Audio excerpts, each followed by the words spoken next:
செங்கோட்டையிலிருந்து வடக்கே 5 கிலோமீட்டர் தொலைவில் பைம்பொழில் என்ற இயற்கை எழில் சூழ்ந்து பசுமை படர்ந்துள்ள இடத்தில் சிறிய மலை மீது அமைந்திருக்கிறது அருள்மிகு திருமலைக்குமார சுவாமி திருக்கோவில். இந்த மலை மீது ஏறிச்செல்ல சுமார் 544 படிக்கட்டுகள் அமைக்கப்பட்டுள்ளன.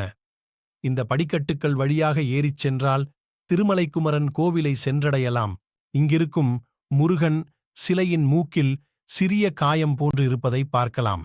இது மண்ணில் புதைந்திருந்த சிலையை தோண்டி எடுத்தபோது ஏற்பட்டதாக சொல்லப்படுகிறது.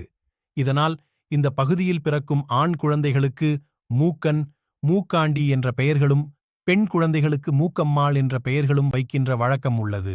இங்கு நாகராஜருக்கும் ஒரு சந்நிதி இருக்கிறது. இந்த மூலஸ்தானம் என்று சொல்லப்படுகிற மரம் சுமார் 2000 ஆண்டுகள் பழமையான மரமாகும்.